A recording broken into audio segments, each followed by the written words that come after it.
Hello, नमस्कार दोस्तों। एक कदम सफलता की ओर में आपका स्वागत है। देखिए, आज हम 2012 के जो यूपीएससी के पॉलिटी क्वेश्चन पूछे गए थे उनको देखेंगे। देखिए,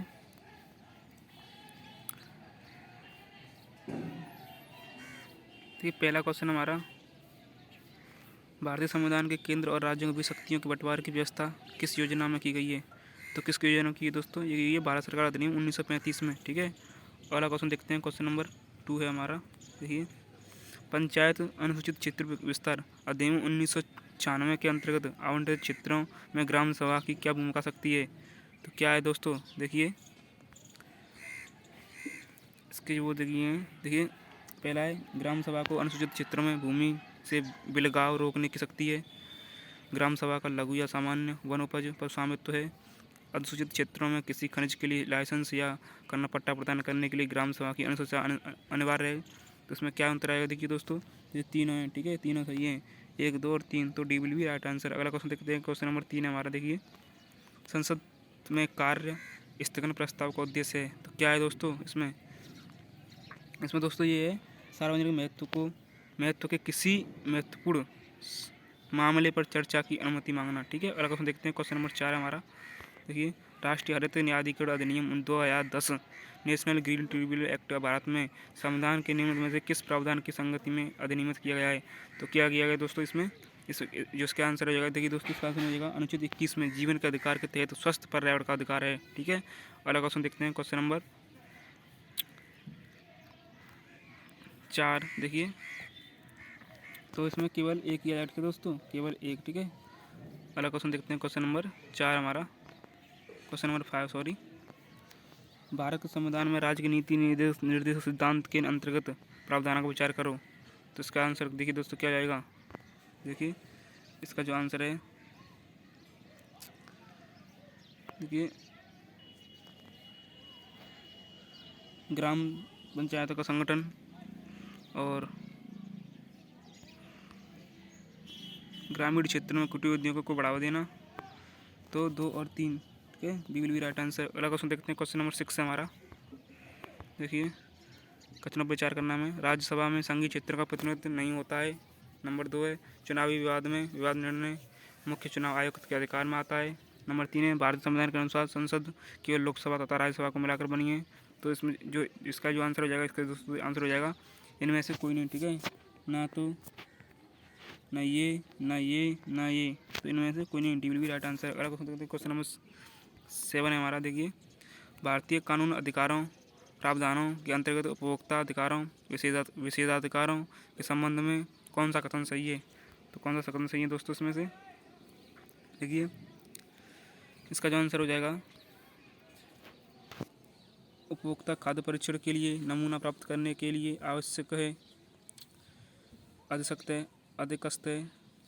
ठीक है, तो और एक, किसी उपभोक्ता की मृत्यु की स्थिति में उसका कानूनी उत्तराधिकारी उसकी तरफ से उपभोक्ता फोरम में शिकायत दायर कर सकता है। तो C will be right answer. Question number 8 देखते हैं हम। क्वेश्चन नंबर 8 क्या बोलता है हमारा? लोकसभा अध्यक्ष के कार्यकाल के बारे में कथन विचार करिए। वह राष्ट्रपति की इच्छा पर अपनी कार्यवाही संभालता है। चुनाव के समय उसका सदन का सदस्य होना आवश्यक नहीं, किंतु चुनाव की तिथि से 6 महीने के अंदर उसे सदन का सदस्य बनना पड़ता है। और देखते हैं, देखिए, अगर वह त्यागपत्र देना चाहती है तो उसका त्यागपत्र लोकसभा अध्यक्ष को सम्मत होगा। तो इसमें क्या कौन से सही हैं? तो इसमें दोस्तों देखिए, इसमें केवल 3 ही सही है। ठीक है, केवल 3।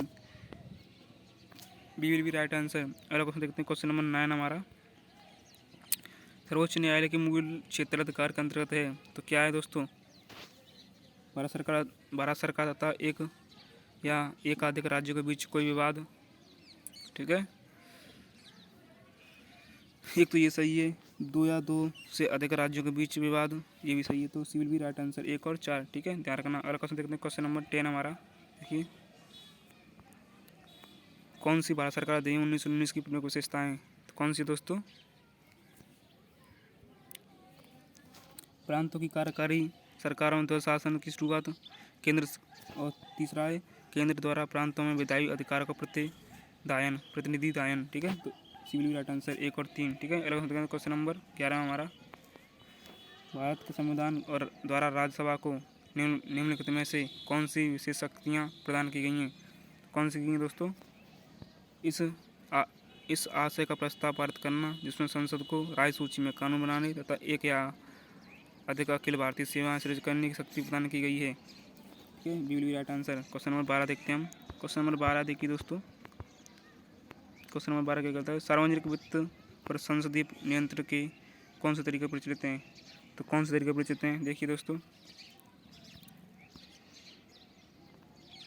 देखिए ये जो क्वेश्चन है, ये क्वेश्चन 2020 में दोबारा रिपीट हुआ था। 2012 में आकर के फिर ये क्वेश्चन जो है 2020 में फिर दोबारा रिपीट हुआ था। ठीक है, ध्यान रखना। तो इसका आंसर देखिए दोस्तों, संसद के समक्ष वार्षिक वित्तीय विवरण प्रस्तुत करना, ये भी सही है। विनियोग विधेयक के पारित होने के पश्चात ही कंसोलिडेटेड फंड से राशि निकासी करना, तो ये भी सही है। ठीक है, पूरक अनुदान तथा लेखा मत संबंधी प्रावधान, तो ये भी सही है। ठीक है, संसदीय बजट कार्यालय द्वारा वृहद अर्थशास्त्रीय पूर्व सूचना, तो ये गलत है। संसद में वित्त विधेयक की पुष्टि, तो ये भी सही है। 1, 2, 3 और 5, ठीक है, तो ये will be right answer. Question number 13 देखते हैं हम। क्वेश्चन नंबर 13 हमारा, भारत के संविधान में किसका प्रावधान का प्रभाव शिक्षा पर होता है? तो किसका होता है देखिए दोस्तों, इसका जो आंसर हो जाएगा, देखिए राज्य की नीति निर्देशक, ये सही है। ग्रामीण एवं नगरीय स्थानीय निकाय, ये भी सही है। और एक है 7वीं अनुसूची, 1, 2 और 5, तो C will be right answer. Question number 14 देखते हैं हम। देखिए क्वेश्चन नंबर 14 क्या बोलता है हमारा। क्वेश्चन नंबर 14 है हमारा, भारत में यह सुनिश्चित करने के अतिरिक्त कि सार्वजनिक निधि का कुशलतापूर्वक तथा निर्धारित उद्देश्यों के अनुसार ही उपयोग हो रहा है, भारत के महालेखा नियंत्रण परीक्षक CAG के कार्यकाल का महत्व है। तो क्या है दोस्तों? देखिए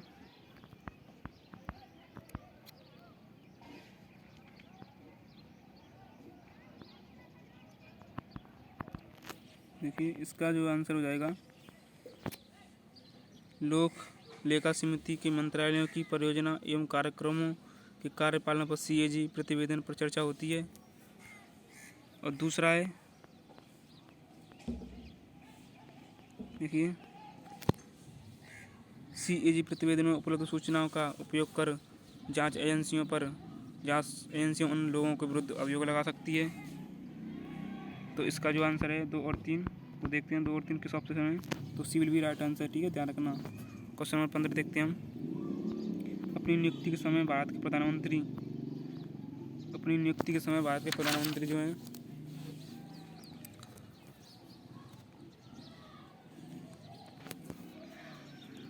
प्रधानमंत्री के लिए आवश्यक नहीं कि वह संसद के किसी सदन का सदस्य हो, किंतु नियुक्ति की तिथि से 6 माह के अंदर किसी एक सदन का सदस्य बनना अनिवार्य है। ठीक है, क्वेश्चन नंबर 16 देखते हैं हम। क्वेश्चन नंबर 16 हमारा, सीमा निर्धारण आयोग के संदर्भ में कथन पर विचार कीजिए। देखिए, सीमा निर्धारण के आयोग के आदेशों को न्यायालय में चुनौती नहीं दी जा सकती, ये सही है।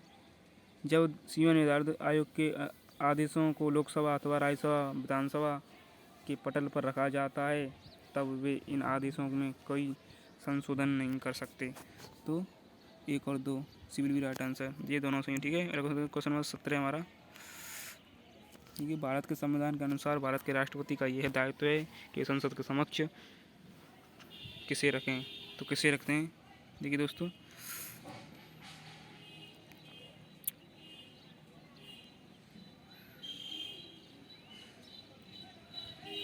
देखिए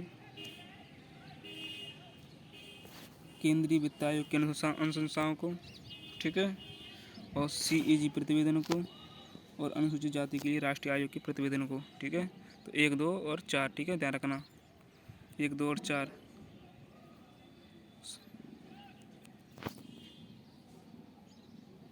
ठीक है, यहाँ पर 2 आएगा। ठीक है दोस्तों, अगला क्वेश्चन देखते हैं। क्वेश्चन नंबर 18 में हमारा, देखिए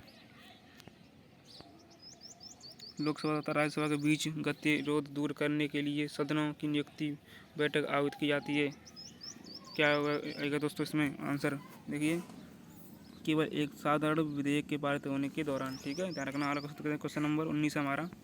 भारत संविधान में कौन सी नागरिकों का मौलिक कर्तव्य है? कौन सा दोस्तों? तो ये 1, 3 और 4। ठीक है, तो C will be right answer. Question number 20 देखते हैं हम अपना। देखिए, क्वेश्चन नंबर हमारा लास्ट है ये क्वेश्चन, जो 2012 के अंत तक पूछा गया था। सर्वोच्च न्यायालय की स्वायत्तता रक्षा के प्रधान क्या है? तो क्या है दोस्तों? देखिए, केवल 1 और 3। ठीक है, ध्यान रखना, केवल 1 और 3। सर्वोच्च न्यायालय के न्यायाधीश नियुक्ति करते समय भारत के राष्ट्रपति, भारत के मुख्य न्यायाधीश से परामर्श करेंगे, और न्यायाधीश का वेतन कंसोलिडेटेड फंड ऑफ इंडिया में दिया जाता है, उस जिसके लिए विधायिका को मतदान करना ज़रूरत नहीं होती है। ठीक है, तो अगली वीडियो में देखते हैं 2013 के क्वेश्चनों को। तो तब तक लिखिए। थैंक यू, धन्यवाद दोस्तों, गुड बाय।